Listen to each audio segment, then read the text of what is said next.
The original production of the Adams Chronicles and this special presentation are made possible by the Andrew W. Mellon Foundation,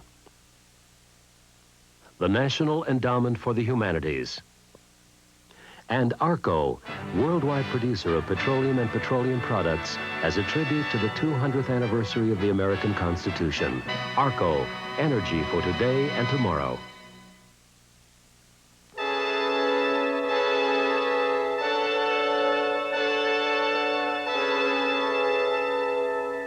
Four generations of one family. Their lives and causes reveal 150 years of American history.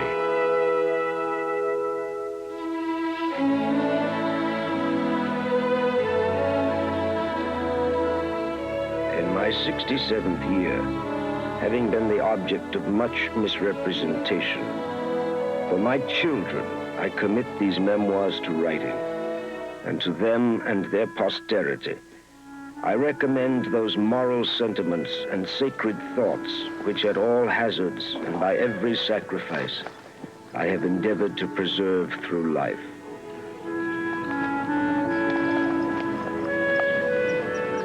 Boy. 1758. Young John Adams, born in the colony of Massachusetts. Harvard graduate, sometime schoolmaster, would-be lawyer, a faithful subject of the British Crown. His soon-to-be sovereign, George of Hanover, Prince of Wales, heir to the throne of England, an earnest, not too bright young man, anxious to succeed at the job he was born to, that of being a king.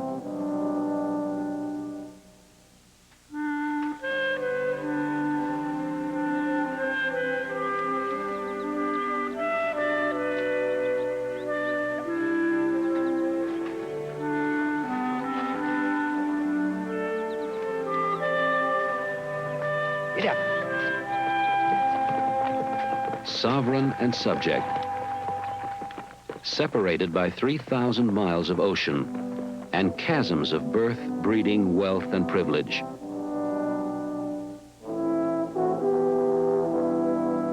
Neither knows that they are embarking on a collision course.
Mr. Gridley will see you briefly.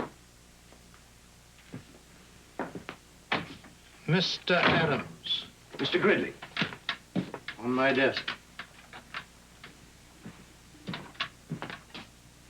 You do not know me, sir. However, you are acquainted with Mr. Putnam, with whom I've been studying law in the country. What do you want of me? Sir, I need a patron who will recommend me to the bar in Boston. Why, come to me. You admit I don't know you. I scarcely know Putnam. I have no lawyer friends here who can testify to my learning. They told me you would not be influenced by a man's connections, but by his qualities. How long did you say you'd studied the law? I've been Mr. Putnam's clerk for 3 years. You read Latin? Indeed. The last Latin I read was Justinian's Institutes. Where did you find that work? I have no copy in these colonies but my own. I borrowed a copy from the Harvard College Library. I was a student there. Studying what? Theology. And why did you abandon that worthy pursuit? I had developed certain doubts. About God? No, sir. about my fitness for the pulpit. So then you settled on the law. No, sir, I taught school for a while. Yes? I found I lacked the patience to instruct the young. And what makes you think you are now fit for the law? To practice law in these colonies, a man needs the oratory of a preacher, the patience of a country schoolmaster. Law here is not like law in England. Here you must be a man of all work. You must know your common law, your civil law, your admiralty law. Do the duty of solicitor, counselor, attorney, scrivener. Here, take these. For all that, there are 300 hungry lawyers right here in Boston. Well, sir, I hope to practice law in the village where I live. Good lawyers are needed there.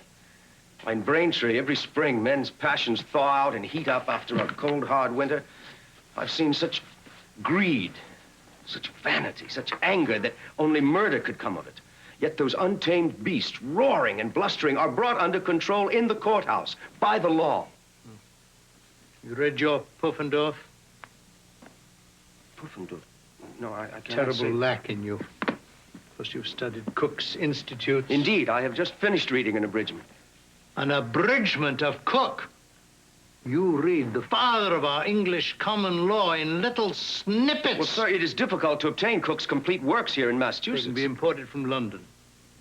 You don't squander your resources in women and drink. Mr. Gridley, I believe I have lived a moral and temperate life. At Harvard, that citadel of riot and dissipation.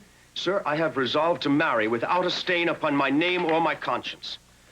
Does that satisfy you? No, sir, it does not. Not if you mean to marry at all.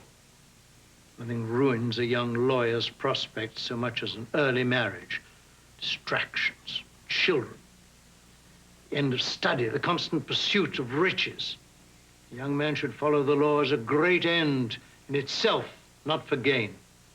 That is impossible with a wife, unless you happen to come of a wealthy family. No, sir, my father is a farmer. I will inherit his house and some land, but nothing more. Indeed, I know how difficult it shall be. I'm prepared to work the farm to keep myself alive, but I mean to be a lawyer. Sir? You've detained me far too long, Mr. Adams. I'm due in court now. Mr. Gridley, I have ridden half this day to meet you, hoping that you would test my knowledge of the law and my skill at languages. Mr. Gridley!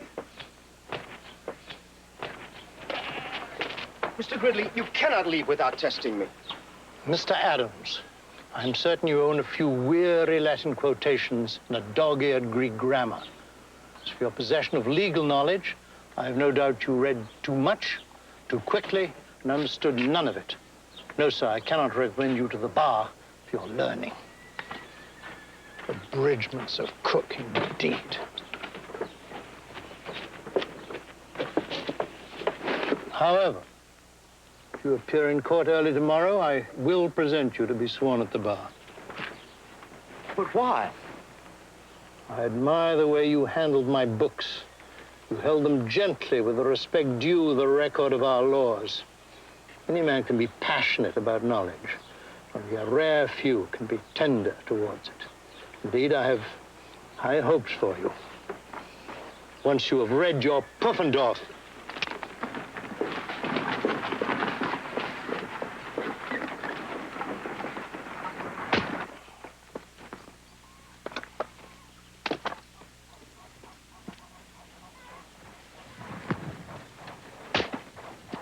John! Sam! Thank you, my friend. Sam Adams! What brings you to Braintree? I came as soon as I received your message in Boston. I didn't write for you. Exactly. That's the message I received. Why have I not heard from Cousin John in months? Have you been ill? I'm never ill here in Braintree. And why this silence? Perhaps your fingers are too sore from your legal labors to write.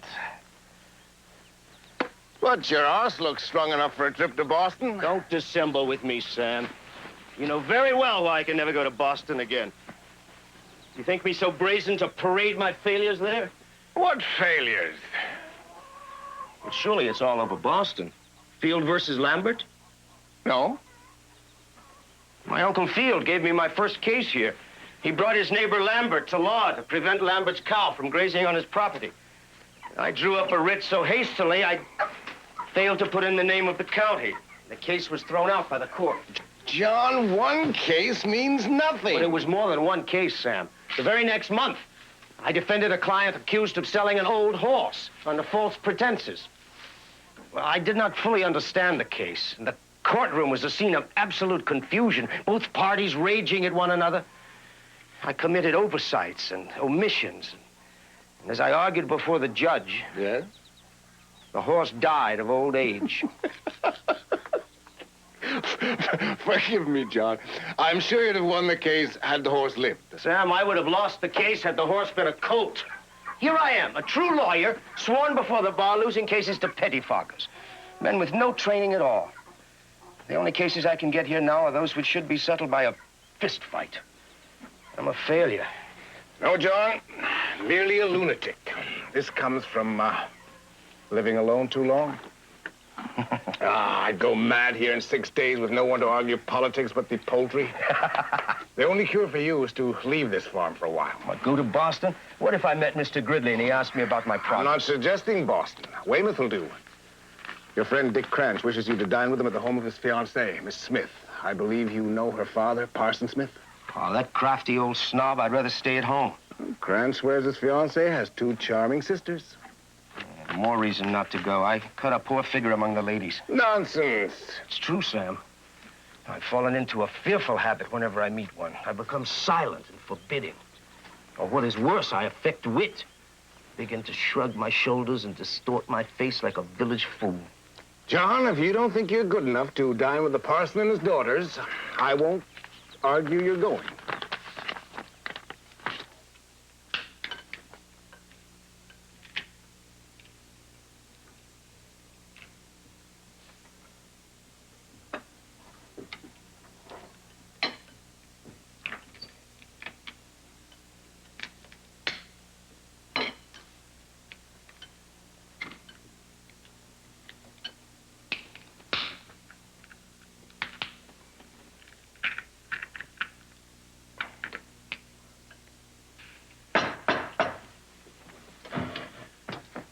To our most gracious king, George III. George III. Well, Mr. Cranch, what did you make of our new king's speech? I was very favorably impressed, sir. And you, sir?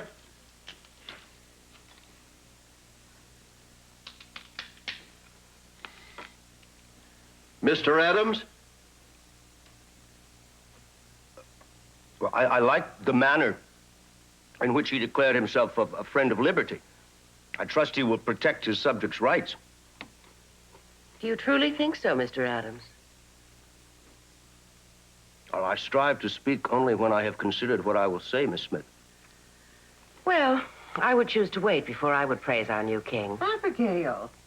Until such time as we can speak as well of his deeds as he speaks of his intentions. Pray forgive her, Mr. Adams. I fear our nabby is subject to these fits of opinion. Comes from a frail constitution and a too indulgent father. More wine, Mr. Adams.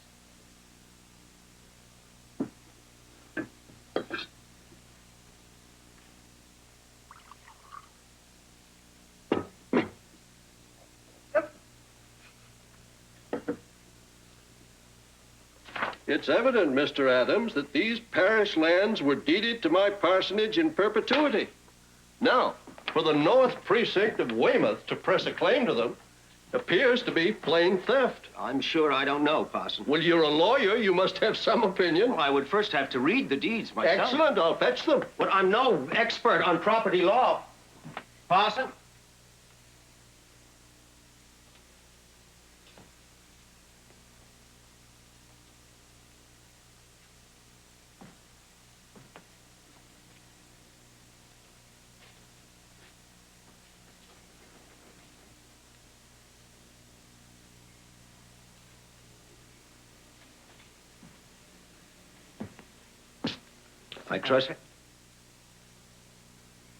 I trust your father runs no risk of losing his lands, Miss Smith. Don't despair for him, Mr. Adams. This dispute over the parish lands has been going on for 50 years. We don't settle matters in haste here in Weymouth. My friend Cranch and your sister would seem to be the great exception. I understand they will marry shortly.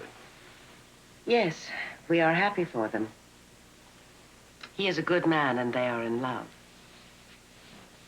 I am myself insensitive to such feelings. Surely you don't consider love a weakness. In a poor man, it is a folly. But Richard is not poor. I understand he owns a thriving business. I was speaking of myself. Ah. I've noticed you do that quite often. Do you think me vain, Miss Smith? According to the great poet, self-love but serves to wake the virtuous mind. You read Pope?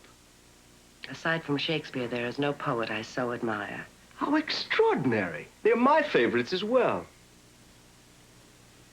Pray let us end this talk of poets. Father becomes quite cross if I discuss my books with strangers. But why? Parson's daughter is supposed to quote her Bible. Anything more is ostentation. Were you my daughter, Miss Smith, I would take great pride in your prodigy. Mr. Adams, as you are only 10 years my senior, were you my father, you would be the prodigy. Excuse me. Mr. Adams, how have you time for your farm and the law? Well, I've none too many clients, Miss Smith. The one who interests me the most is the apprentice to a weaver. When he signed his papers, his master promised to teach him to read. Now the master's refused to honor his part of the bargain. But what need has a weaver's boy with reading? Elizabeth, how can you ask that? Can a man live as a man in this world if he is denied his education? Indeed, Miss Smith. Our English Constitution is grounded on the right of every man to think and act for himself. How else can he judge his government if he is kept ignorant of its acts? Only by reading in his Bible and in his newspaper will he enlarge his range of thought. Deny him an education, and all of us will suffer. Our liberty cannot be preserved without a general knowledge among the people. And they declared in favor of the apprentice in less than 5 minutes. Oh, I am pleased you came by to tell us this news. I was passing through Weymouth, and I thought I would study your father's deeds while I'm here. Ah, they are inside with Father. Miss Smith, the plain truth is I came today in hope of seeing you alone. I am alone.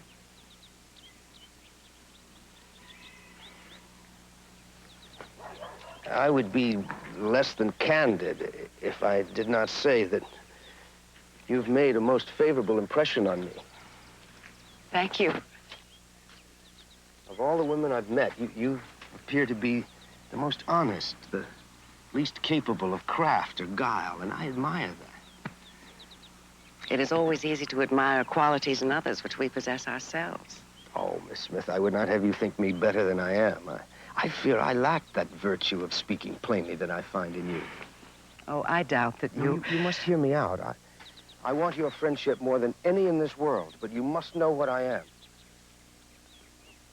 You will remember when I last spoke with your father, how I told him that I hated great estates and fame, and that I was content with the simple things of nature.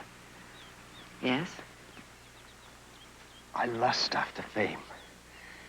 I dream of making a great name in the world.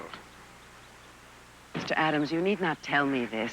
Moreover, you will recall when we spoke of the love between my friend Cranch and your sister, how I claimed to be insensible to such passions. You did sneer most marvelously. Oh, that was not my sneer. No? That was Gridley's sneer. Gridley's sneer? A great lawyer I met in Boston. I studied his sneer in the hope of procuring respect. Pray, Mr. Adams, where did you study your silence? Silence? Indeed, that icy silence. It often makes me tremble with the disapproval it implies. Well, that silence is my own. But the point I wish to make, Miss Smith, is that I am most susceptible to passion. Ever since I was a boy, I have struggled with my amorous disposition. Pray understand, I have always won that struggle. Mr. Adams, I wish to be your friend, not your confessor. You must know what I am. I have a dread of contempt. I would rather tell you my failings than have you discover them from others. I trust I have sufficient judgment of my own not to depend on the world's gossip for opinions. I feared perhaps you had heard things about me and your cousin Hannah. I said I do not listen to gossip. How splendid you are. Of course, if you wish to tell me about it, I can scarcely prevent you from doing so. Well, she wheedled me into a courtship, I fear, and when I failed to propose, she put it about that she had jilted me. Would you rather have it said that you jilted her? Oh, no. No. I will not deny that she disturbed my sleep. But I soon discovered she did not want me as much as another suitor to add to her collection. Then it is not true that you proposed to her. Indeed it is not. Though I cannot say what might have been if her cousin Esther had not broken in on us one evening. And I was saved from an early marriage, one that would have led me into obscurity. Oh, I doubt that a man of your learning would meet such a fate. My learning? Miss Smith, I have set myself up as a scholar to impress you. No doubt you think I spend all my days in study. Well, that is hardly true. No? Yesterday, I wasted an entire morning reading Ovid's Art of Love. What time was not consumed that way, I squandered in dreaming, and hunting and chatting with my Mr. neighbor. Adams, are you trying to tell me that you are human? Miss Smith, you do not know how human I am.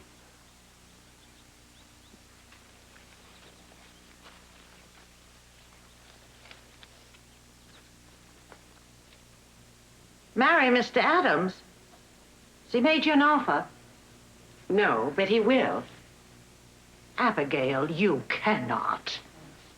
Mother, why not? Do you know something that would prevent my accepting him? Indeed. You've been a frail girl all your life. You're not suited to the hardships of a farmer's wife. Mr. Adams is a lawyer, Mother. Of small distinction. Well, that will not always be the case. Nabby, your grandfather was Colonel Quincy, one of the most distinguished men in Massachusetts.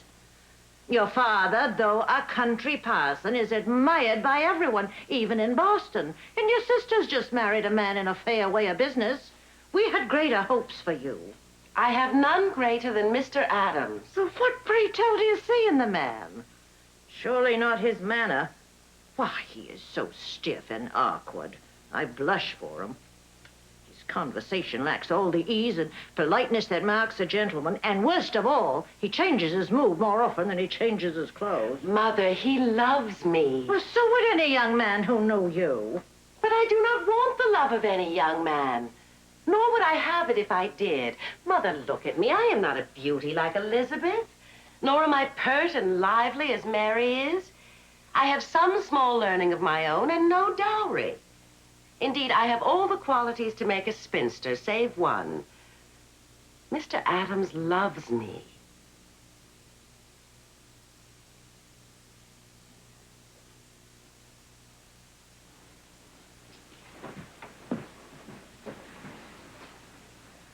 Abby, I cannot bear the thought of your living in such poverty. Why, in summer, a farmhouse is stifling. And if the heat does not sicken you, the horseflies will plague you in your own rooms. In the winter, the cold seep through the cracks in the walls. Mother, that means nothing to me. Married to a country lawyer, you'll be looked down on by every butcher's wife in Boston. Mother, please. I shall marry Mr. Adams if he asks me. Indeed, I shall marry Mr. Adams if he does not ask me. Go. Abigail, will you say something? What would you have me say? That my company gives you pleasure. How can I take pleasure in the company of a man who arrives with such a miserable expression? Well, damn it, Abby, what do you expect when you command my whole attention? I ramble about my farm all day, gazing and gaping, thinking only of you. If I open a law book, my imagination carries me to this house. Even at my prayers, I think only of you. And in bed. Mr. Adams, please. In bed, my fancy evokes 1,000 scenes of delight, exciting such desires I cannot gratify. This adds to my natural misery 1,000-fold. Poor Mr. Adams. It would all be tolerable if I felt I could honorably ask your father for your hand. Is there some impediment? Well, aside from my poverty, there's my character. You know I'm vain, fretful, jealous, quick to anger. Mr. Adams, I will marry you, but on one condition. Yes. That you allow me to discover your faults for myself. It is not as though I were perfection. Indeed, I have faults as well. I know. What? I know that you have faults. Well, if you find some failing in me, then you must let me know so I may study to correct it. Well, my dear, since you ask me to catalog your faults, there's the way in which you sit. Indeed? Yes, you hang your head like a bulrush. You do not sit erect as you ought. It makes you appear far too short for a beauty. At last. Another imperfection is that of walking with the toes forward. I believe this is commonly called parrot-toed. It is the reverse of a noble air and sublime deportment. And what is worse, you obstinately persist in sitting with your legs crossed. This ruins the figure and injures the health. It springs, I fear, from too much thinking.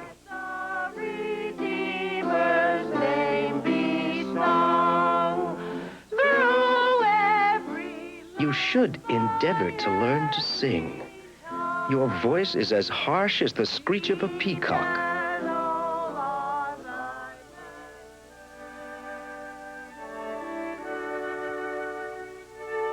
Thus have I given a faithful portrait of all your spots.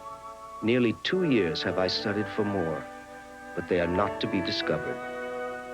All the rest is bright and luminous.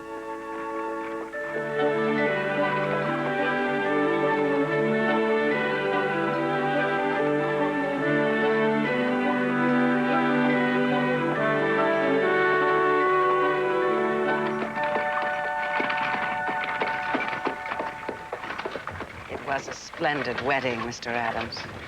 Indeed, Mrs. Adams. Was it necessary for the refreshments to be served in the second-best china? Mr. Adams, that had nothing to do with you.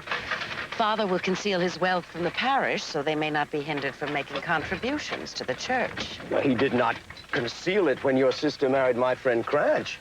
Then the very best china was used. Moreover, at their wedding, he preached a sermon on the joys of married love. At our wedding, he spoke of the sufferings of parents. Oh, in every way, our wedding was less than that of your sister and my friend. Mr. Adams, you are wrong. Surely you noticed my mother. Well, one could hardly overlook her for the sniveling and the storm of tears. Indeed. At our wedding, Mother cried twice as much as she did when my sister married Mr. Cranch.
like it.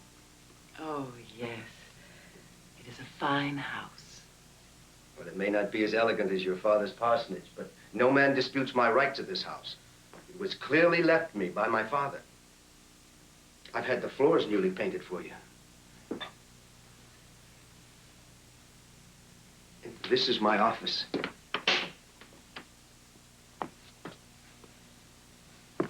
Here. This is where I work on my law cases. I've started a small library of my own. You'll find all of Pope and most of Shakespeare. You can entertain yourself with reading while I'm away. Away? Well, Abby, I told you I must ride out after the circuit court. How else will I get enough law cases to support us? Will that be soon? Not for weeks.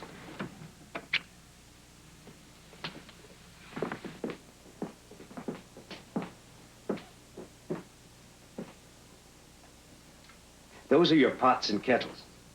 If you find anything lacking, you must tell me. I see nothing lacking.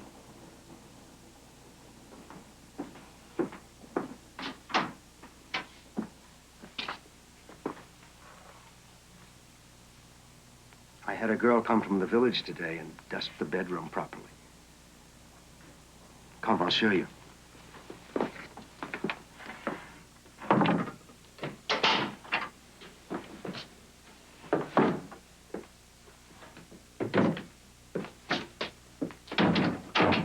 That your mother sent over have all been put away in the chest.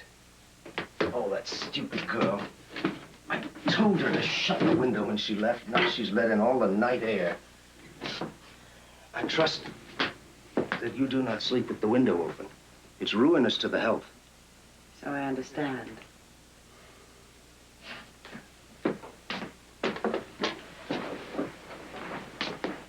This is for you. Thank you. A gift from my past life. Pray open it.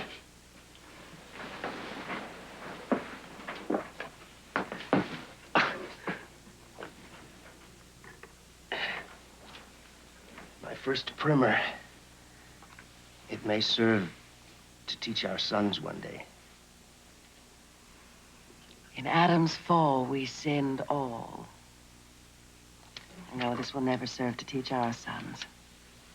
Why not? It served me well enough. Our sons must learn that an Adams never falls, though he occasionally stumbles. This toy my father gave me.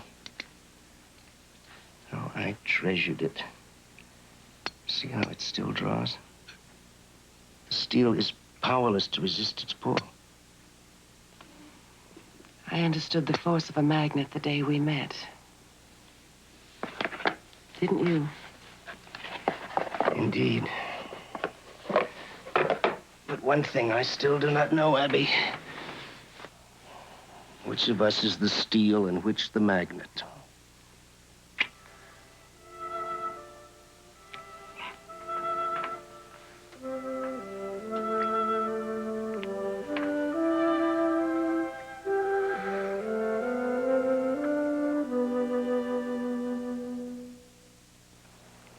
These late acts of Parliament serve to divest us of our essential rights and liberties.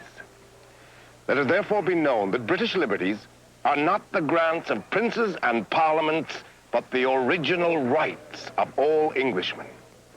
Rights and liberties. Liberties and rights. Native-born Americans chafe under taxes imposed by a parliament in which they have neither voice nor vote. Let it therefore be known that British liberties are not the grants of princes and parliaments, but the original rights of all Englishmen. Sam, I believe I know what I wrote. So you admit having written it now. I knew at once the sentiments were yours, and your friend John Hancock recognized your style. Well, I could not stand by in silence and watch Parliament tax us in this manner. That tax is inconsistent with the whole spirit of our English law. Is it you, Mistress Abbey, who turned this tongue-tied fellow into a Cicero? What you expect of Braintree's new selectman? You see, Sam, if you don't speak out loud and clear at the village meetings, you're hooted down to your seat. We lack your Boston manners here in Braintree. And we lack your legal skills in Boston. John, you don't think this business has ended with this stamp tax? Others will follow. With men like Lieutenant Governor Hutchinson selling us to the Crown. Well, that was no reason for that Boston rabble to loot his home and destroy his property. Which only proves why you must move to Boston. John, would you leave the cause of resistance in the hands of such a rogue as myself? Sam, try to understand we are happy here. And if your duty lies in Boston? But neither Abby nor I can tolerate the noise of your Boston crowds. To say nothing of the stench of the streets. But to take my babies there would be to risk their health. John, you would not only survive in Boston, but you would thrive there. You're only seeking pretext to keep from doing what must be done. But you've already admitted I did a service with my article.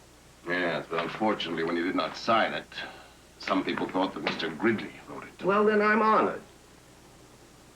Mr. Gridley. Mr. Gridley is a great lawyer. You'd allow him to steal your glory? Sam, I have no glory to steal. Abigail. Only some peace of mind, and I refuse to allow you to rob me. Now, to your health. A safe journey home.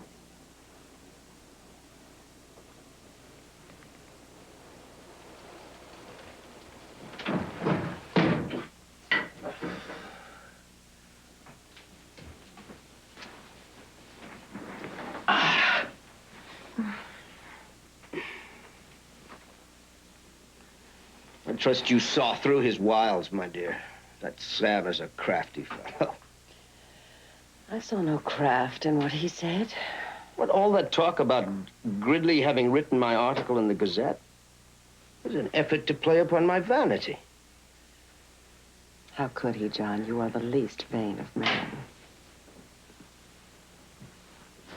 Abby, do you think Gridley might have put it about that he wrote that article? Mind, I wouldn't care, but...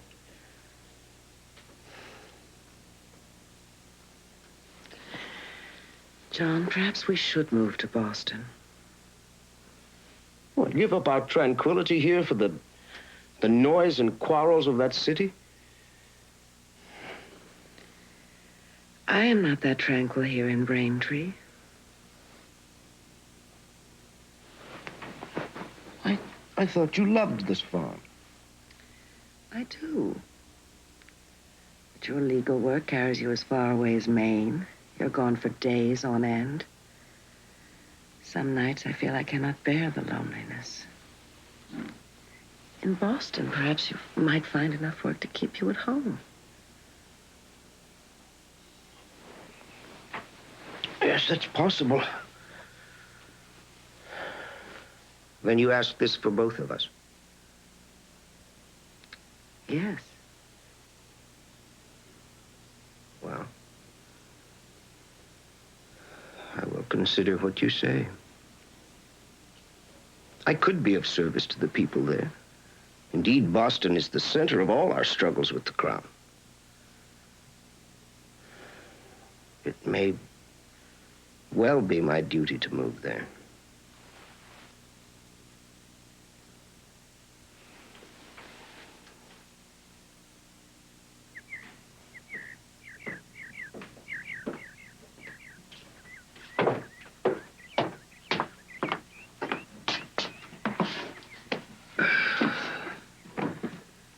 Abby, I ask you, what is the true end and purpose of this move to Boston? Indeed, what is the real object of all my labors? Am I only grasping at money or scheming for power? Mrs. Adams, am I seeking my own prestige or the welfare of my country? Hi. Pray, madam, have you no opinion? Mr. Adams, I am not a seer. Ask me again in 2 years' time, and perhaps I will be better able to answer.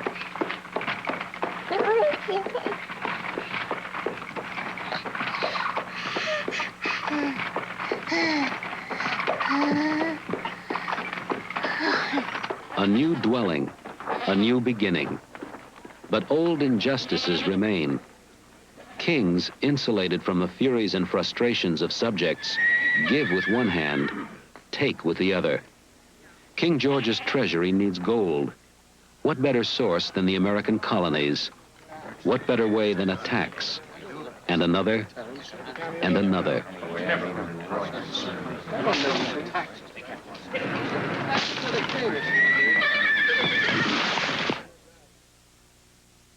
The Crown claims that it seized your ship because you smuggled a cargo of wine into Boston without paying the new tax. Well, did you, Mr. Hancock? It's a wicked tax, and you know it, John. Everyone avoids paying it. Did you smuggle the wine, John? That is not the case in question, Mr. Adams. I was neither tried nor convicted of smuggling, and yet they confiscated my ship. So I have no rights as an English subject. So you smuggled the wine? Thanks to you, Mr. Adams. Sir. Indeed, madam, it was John Adams who taught me to steal bluebirds' eggs from the nests of their jealous mothers when we were boys in Braintree. Those early lessons have sharpened my skill in dealing with the Crown's customs officers. Indeed, I believe I owe my entire good fortune to him. I had understood that your good fortune came from a rich uncle who left you his great fortune. Abby, Hancock is jesting with you. Forgive me, Mr. Hancock. I seem to lose what little humor I have as my time draws near. Well, Abigail, I know that women convicts will plead their bellies to gain pardons in court, but I expected a better defense from you. Then I shall have to hire you as my lawyer. No, madam, I need all his services for myself and my quarrel with the Crown.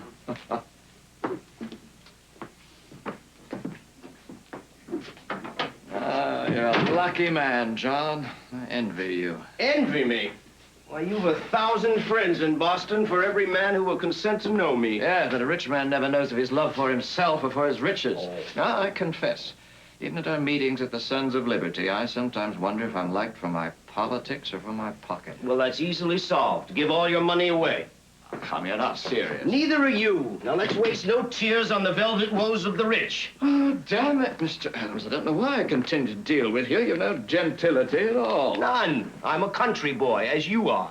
And that's why you deal with me. Come, now, let's study this case of yours. You don't strain your eyes on all that falderall. My defense is my right as an Englishman. I say I cannot be taxed without my consent. Ah, yes. Taxation without representation. The battle cry of every tight-fisted merchant who refuses to pay lawful duty to the Crown. Who can seriously contend that a tax on wine or paint puts our dearest rights in jeopardy? How else is the mother country to pay her armies, which protect our homes from the French menace? Now, most of our countrymen are content with dutiful relations to the Crown. But Mr. Hancock feels that he is free to obey only those laws which do not touch his pockets. Among the hardships which attend this statute, we must never forget that it was made without our consent. My client, Mr. Hancock, never voted for it himself, nor did he vote for any man to make such a law for him. Mr. Sewell has told you that the Crown may interpret the law as it sees fit. A generous parent who needs not consult with us, her children. But we are not infants. We are free men. The Crown would delude us with shadows instead of substances. The Crown would make treasons where the law has made none. The Crown has never charged my client, Mr. Hancock, with any crime, yet it has interpreted the law so that it could confiscate his property. And whenever we leave principles and clear, positive laws and wander after such interpretations, we are soon lost in the wild regions of imagination and possibility, where arbitrary power sits upon her brazen throne and governs with an iron scepter. It is a hardship not to be endured.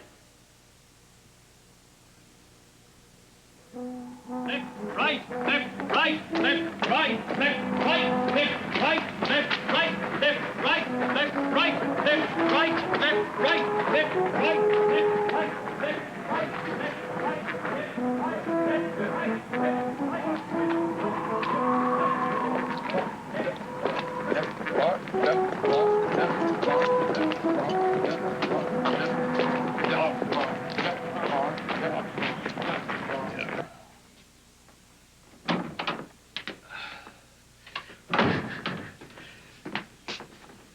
How's Susanna today? The doctor stopped by this morning. He said she's a very weak baby for such a cold winter. How goes Mr. Hancock's case?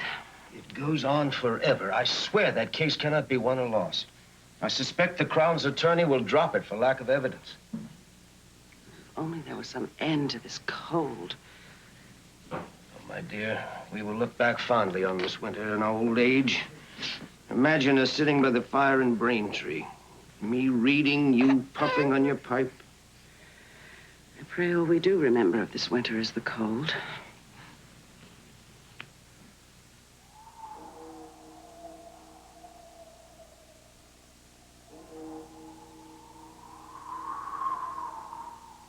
Verily, I say unto you, whosoever shall not receive the kingdom of God as a little child, he shall not enter therein. And he took the little children up in his arms, put his hands upon them, and blessed them.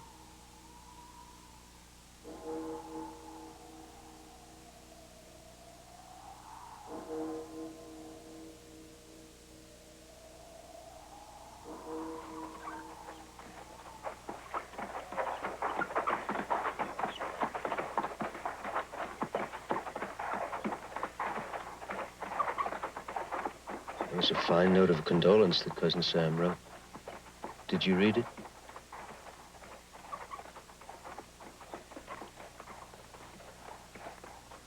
Abby, far better you wept than to keep this silent grief.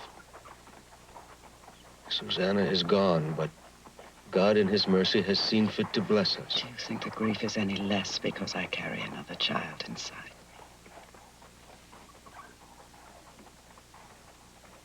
Try to remember what your father said. She is with God.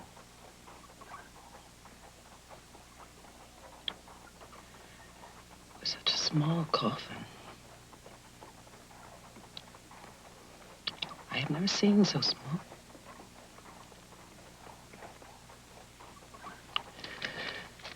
I do believe in God. I know he is just and merciful. I do believe there is a meaning and purpose in her death.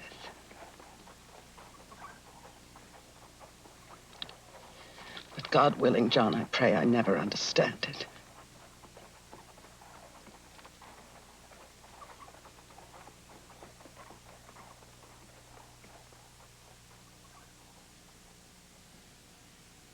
Hey, you limey bugger! Hey, what are you calling us, booger, you bloody Yankee bastard?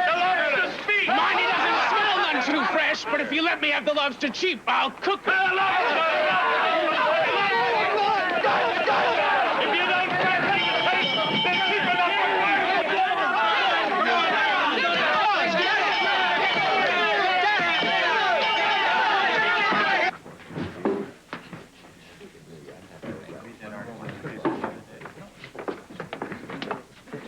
The honor and dignity of a free legislature demands that the offensive guards and cannon be removed from our city. The Crown must end that clamorous parade which has been daily around the courthouse since the arrival of the troops. Make it clear, we won't pay for the quartering of the troops. An inquiry must be made into the repeated offenses and violences committed by the soldiery against the...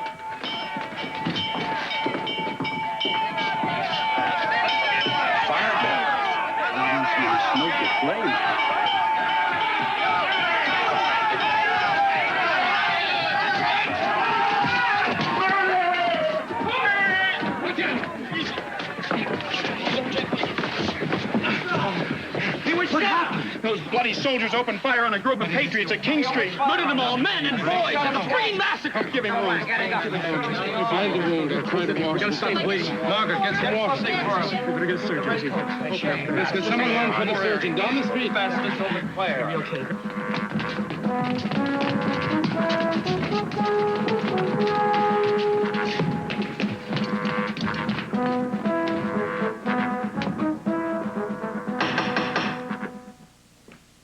sir? No.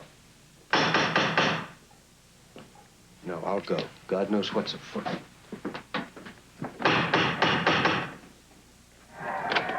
Yes? Sir, I'd like to speak with Mr. Adams, if I may. It's in the way of business.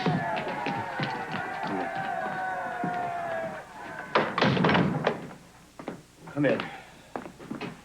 I'm Adams. What do you want? My name is James Forrest. I'm the Customs House agent in King Street. Where the massacre took place? No massacre, sir. Honest defense. Defense when soldiers fire on unarmed citizens? Well, you hear the rest of the story, sir. Captain Preston asked me to... Who's Preston? The commander of the troops. He never meant to fire on the mob, sir. He was provoked. If a mob came after you with stones and curses, wouldn't you try to protect yourself? Well, why do you bring me this story? You're a lawyer. One of the best. Well, surely there is Tory counsel more sympathetic to your friend's case. They're afraid to defend him. They fear the wrath of the mob, sir. My God, the last thing an accused man should lack in a free country is counsel. As God's my judge, I believe him an innocent man. He didn't mean to fire on the mob. They left him no choice. There's a time when a man is forced to do what he hates.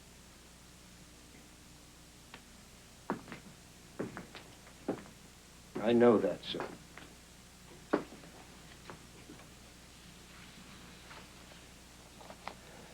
I will take his case. Thank you, Mr. Adams. That's all he wants. No, it's not. He wants his wretched life. I will try to save it if I can.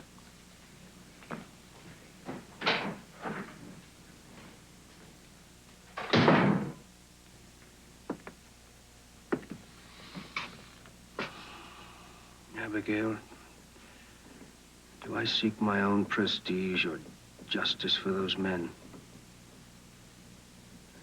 No matter what the motive is called, I am certain I will bring us to ruin and contempt.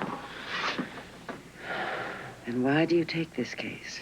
Why? So that we may prove that law and justice are held higher than politics in Boston. So you take the case for Boston? No. For John Adams. My unyielding vanity, Abby. It has defeated me again. Glory at all costs. If I can win this case before a Boston jury, I will merit a marble bust in the annals of the law. How will I look crowned with laurel? I admit my nose may not be properly Roman, but with a little help from Gridley's sneer. I wish that were the true reason. I've learned to live with my own vanity, but... What? Tonight, you saw the face of that mob in the street.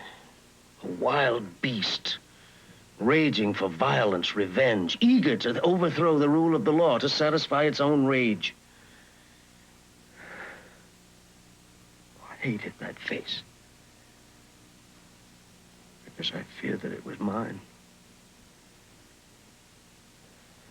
I take this case so that I may bury that beast.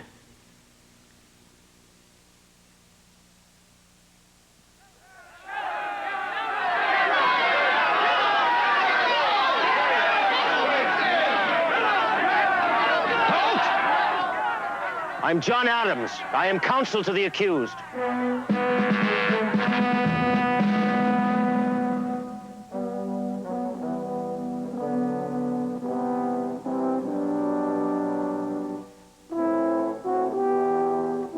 Let it not be said George of England was a callous man, rather ill-informed, badly advised, and thus unaware that his troops had fired upon his people, or that John Adams, out of respect for the law, not the soldiers' cause, would defend them. An ironic service to the crown, since Adams soon would become a leader of the rebellion which would cost King George the brightest jewel of his empire.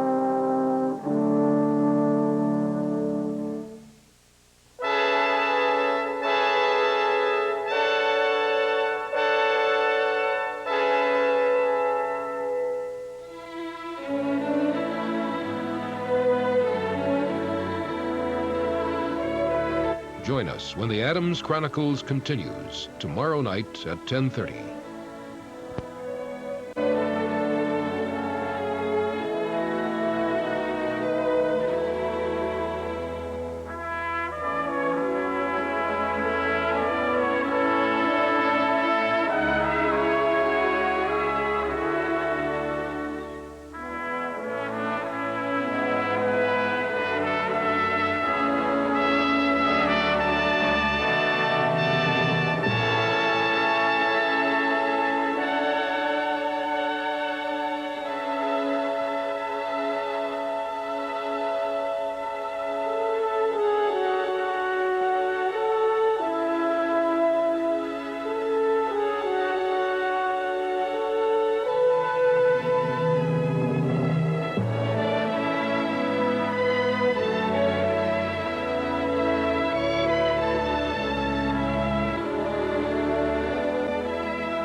The original production of the Adams Chronicles and this special presentation have been made possible by the Andrew W. Mellon Foundation.